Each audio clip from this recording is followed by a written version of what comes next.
Olá, graça e paz da parte de Deus, nosso Pai, e da parte de nosso Senhor e Salvador Jesus Cristo, seja com você, com toda a sua família, com seus vizinhos, com seus parentes, com seus amigos.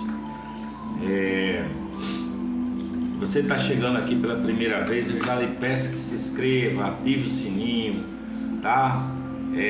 Faça seus comentários, dê likes e curtidas e compartilhe nosso vídeo, para que o bom perfume de Jesus seja espalhado por esse planeta todo, tá? Hoje eu quero meditar nas palavras de Jesus no famoso Sermão do Monte. Esse Sermão do Monte está no Evangelho de Mateus, capítulo 5 e capítulo 6. São palavras de Jesus, ensinamentos de Jesus, falando sobre quem são os felizes, os bem-aventurados, falando quem são, que os discípulos são sal da terra e luz do mundo, falando do cumprimento da lei e dos profetas, o que a lei dizia, o que é que ele, Jesus, diz. Portanto, as palavras de Jesus nos indicam quem são os filhos de Deus, ou como devem proceder os filhos de Deus. Eu já vi gente dizer assim, olha, eu sou filho de Deus porque eu aceitei Jesus, eu faço parte da igreja tal, mas odeio o estrangeiro, não suporto o estrangeiro, aquele sotaque me enoja. Eu sou da igreja, se for da minha igreja é meu amigo, se não for é meu inimigo, eu odeio. Já vi gente dizer essas coisas, né? Porque se não for da minha igreja ele é do inferno, se ele for homossexual eu não aceito, se for uma menina lésbica também não, eu odeio. E eu já vi bastante esse tipo de comentário. Aí o cara diz que é filho de Deus e filha de Deus, né? Mas ele tem esses preconceitos, tá? Tem até quem diga assim, olha, para ser filho de Deus tem que guardar o sábado, porque se não guardar o sábado, tá danado no inferno. E Jesus diz, cara, o filho do homem até do sábado é Senhor. Então, vamos ver o que é que Jesus diz aqui no Sermão do Monte. O que que significa ser filho de Deus ou filha de Deus? E essas palavras estão aqui no Sermão do Monte, em Mateus capítulo 5, a partir do verso 38 até o verso 48. E Jesus diz assim, olha, ouvistes que foi dito, olho por olho e dente por dente. Ele está se referindo à lei de Moisés, né? Que se o cara batesse, não furasse o olho de alguém, teria o olho furado. Se o cara machucasse alguém, quebrasse o braço de alguém, teria o seu braço quebrado também. Era olho por olho e dente por dente, essa lei. E Jesus diz, ouvistes o que foi dito, olho por olho e dente por dente. Eu, porém, vos digo, Jesus, porém, nos diz, não resistais ao mal, mas qualquer que bater na sua face direita, oferece-lhe também a outra face. E ao que quiser pleitar comigo, tirar-te a tua vestimenta, larga-te também a capa. E se qualquer te obrigar a caminhar uma milha, vai com ele 2. Dá a quem te pedir e não te desvie daquele que quiser que lhe emprestes. Tu ouvistes o que foi dito lá na lei de Moisés, o que foi dito? Amarás o teu próximo e aborrecerás o teu inimigo. Tem um texto lá de Salmos que ainda diz assim, olha, eu odeio os teus inimigos, Deus, eu os tenho por ódio completo. Foi isso que foi dito. Aí Jesus vem e muda isso e diz, eu porém vos digo, amai a vossos inimigos, bendizei os que vos maldizem, fazei bem aos que vos odeiam, e orai pelos que vos maltratam e vos perseguem, para que vocês sejam filhos do Pai que está nos céus. Para que vocês sejam filhos do Pai que está nos céus. O texto é muito claro, né? Porque Deus, Ele faz que o seu sol se levante sobre maus e bons, e a chuva desça sobre justos e injustos. Pois se amardes os que vos amam, que galardão tereis vocês? Que recompensa vocês terão? Não fazem os publicanos, os inimigos, os que se inimizaram com os seus irmãos, os seus compatriotas e foram servir a Roma? Ele não faz o mesmo, ele também não ama os que os amam? E se vocês saudarem unicamente os vossos irmãos, o que vocês fazem demais? Não fazem também os publicanos assim? E ele conclui no verso 48 dizendo: sede vós perfeitos, como é perfeito o vosso Pai que está nos céus. Essas são as palavras de Jesus no Sermão do Monte, no capítulo 5, não é? Dos versos 38 aos versos 48. Aí eu acho que está um significado que Jesus dá para o que é ser filho e ser filha de Deus, não é? Jesus, quando estava naquela cruz, já todo machucado, maltratado, condenado injustamente, sem ter feito mal algum, sem ter pecado nenhum, ele, no momento de entregar o Espírito, ele diz: Pai, perdoa-lhes, pois eles não sabem o que fazem. Ele perdoa toda aquela coja de pessoas que o prenderam, que o maltrataram, que o machucaram, que o feriram, que o coroaram de espinhos. E ele pede perdão, ele abençoa essas pessoas, tá certo? Isso demonstra o que o Filho de Deus faz. Um Filho de Deus faz assim. Como Jesus é o Filho primogênito de Deus e nós somos seus irmãos, não é? Deveríamos proceder da mesma forma. Vocês conhecem a história de Estevão? A história de Estevão está em Atos capítulo 7. Estevão foi o primeiro mártir da história da cristandade, não é? Estevão foi perseguido, Estevão foi apedrejado, não é? Foi hostilizado, porque Estevão fazia parte.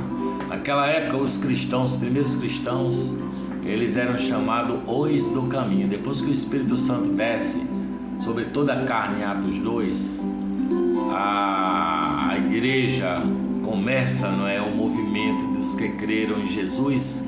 E esse movimento começa com muita força, com muita intensidade, não é?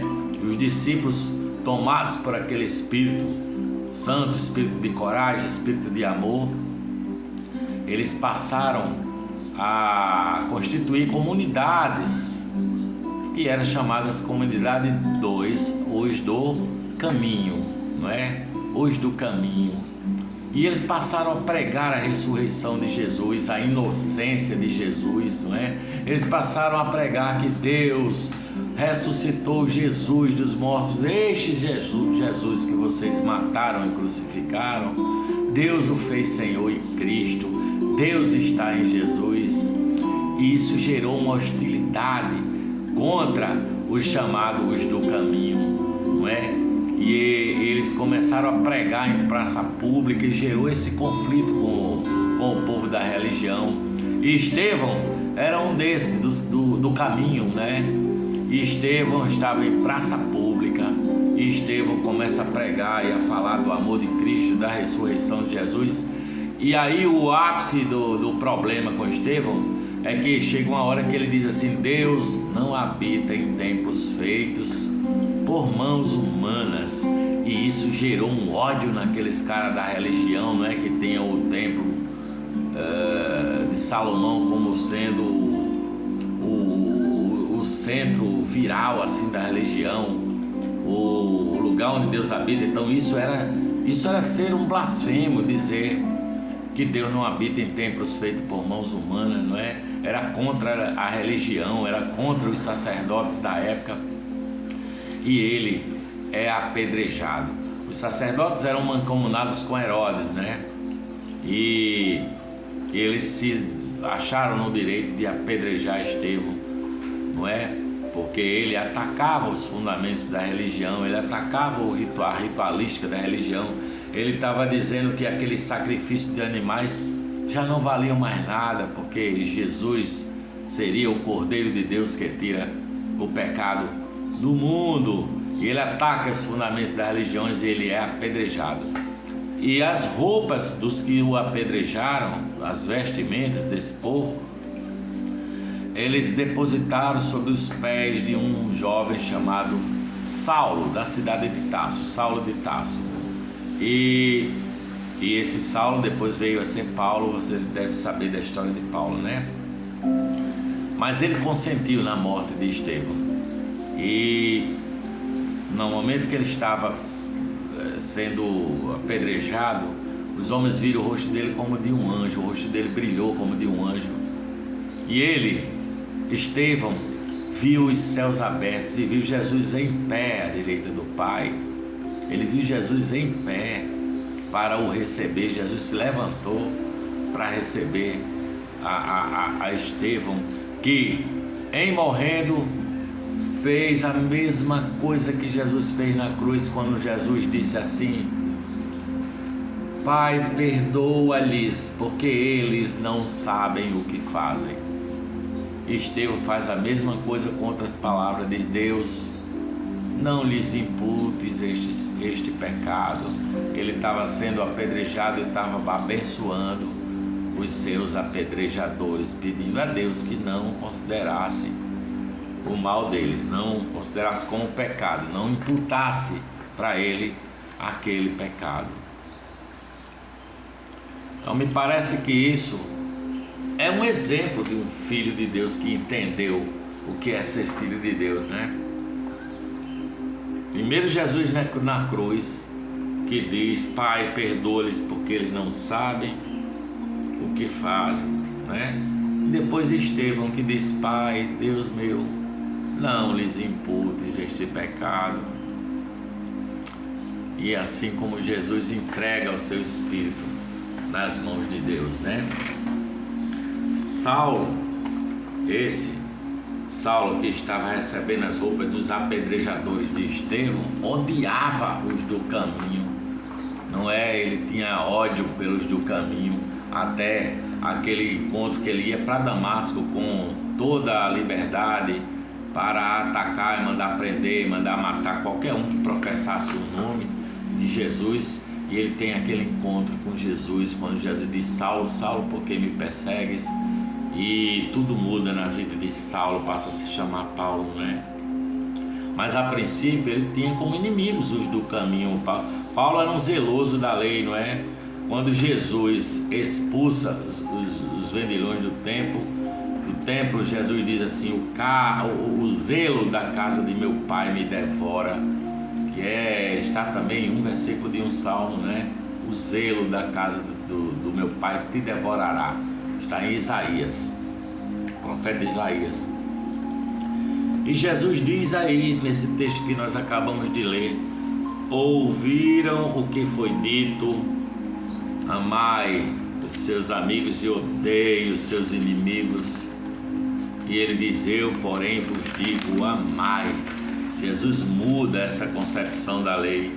Amai, amem, orem pelos que vos maltratam, abençoe os que os amaldiçoam, sabe? Abençoem os seus inimigos, para que vocês sejam filhos de meu Pai que está nos céus. Então está aí Jesus dizendo como é que você se torna um filho do Pai que está nos céus. Ame os seus inimigos, abençoe os que os amaldiçoam, fale bem de quem fala mal de você, vença o mal com o bem, para que vocês sejam filhos do vosso Pai que está nos céus. Aí alguém diz assim: então você está me dizendo que é todo mundo filho de Deus, qualquer ser humano da terra filho de Deus? Não estou dizendo isso não. Jesus disse que há joio e há trigo, não é? Jesus falou disso, que que há bons e maus, que há justos e injustos. Pecadores todos nós somos, mas Jesus fala do joio e do trigo, e ele diz para não tentar separar joio de trigo, porque isso é tarefa de anjos, sabe?